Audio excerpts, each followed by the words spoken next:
որպեսզի կարիքի դեպքում Հայաստանի Հանրապետության զինված ուժերը իրենց նույնպես օգտագործի։ Եվրոնյուզ խնդրեմ, Եվրոմեդիա խնդրեմ։ Պարոն Սարգսյան, ես ճիշտ լսեցի, որ դուք ասացիք 1000 խոշոր հարկվճարողների երեխաները քաղաքացիություն են ստանում այլ երկրի, որպեսզի չծառայեն բանակում, եթե ճիշտ լսեցի, խնդրում եմ ասեք այդ տվյալները ձեզ որտեղից եւ ում է վերաբերում, այսինքն այդ հարկվճարող իրավաբանական անձանց բաժնետերերին է վերաբերում ձեր ասածը, եւ նաեւ մեկ այսպիսի հարց, այս իշխանությունները բազմիցս ասել են, որ վարձու բանակ է պետք Հայաստանին, այսինքն պարտադիր զինվորական ծառայությունը դա խոստումներից մեկն է, որ պետք է գնալով չլինի, ինչ շարժ կա այս առումով, այս խոստումը իրականացնելու առումով եւ նաեւ ձեր կարծիքն եմ ուզում լսել, թե ինչու հայկական զորախումբը այդպես էլ չքայլեց Կարմիր հրապարակում զորահանդեսի ժամանակ։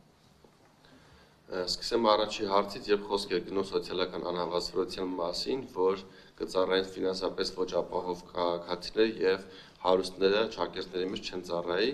ես աշխատանքային մակարդակի խոսակցության մասին է խոսքը եւ պաշտպանության նախարարության գործընկերները ասում են, որ մեծամասամբ այն մարդիկ, որ մենք գիտենք, որ սովորաբար ասում են 100 կամ 1000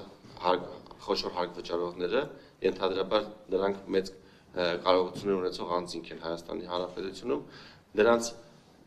ընտանիքի անդամները մեծամասամբ չեն անցնում զորակոչով, այսինքն չի հասնում բանը նրան, որ նրանք զորակոչով անցնեն ու զորակոչի ընթացքում հասկանանք նրանք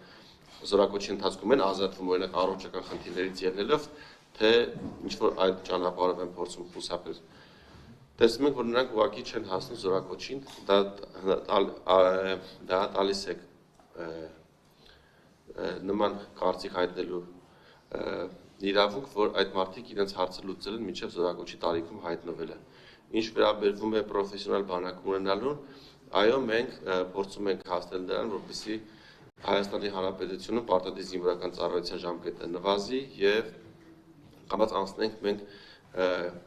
մի իրավիճակի, երբ մեր քաղաքացիները կարճ ժամանակով կանցնեն պարտադիր զինվորական ծառայություն, որից հետո կհաշվարկվեն պայեստազորում եւ մի քանի տարիին մեկ նաեւ կանցնենք 25 օրյա հավաքներ եւ մենք կունենանք ակտիվ մեծ քանակությամբ պայեստազոր եւ կարողանանք մեր երկրի սահմանները պաշտպանել եւ բանակի իր խնդիրները կատարել այս տրամաբանությամբ, որպեսզի մենք երկար ժամկետով մեր քաղաքացիներին չտանենք 2 տարի պարտադիր զինվորական ծառայության, ինչը նաեւ կբարձրացնի եւս կբարձրացնի ծառայելու գրավչությունը։ Կարմիր հրապարակի մասով ասեմ, որ ես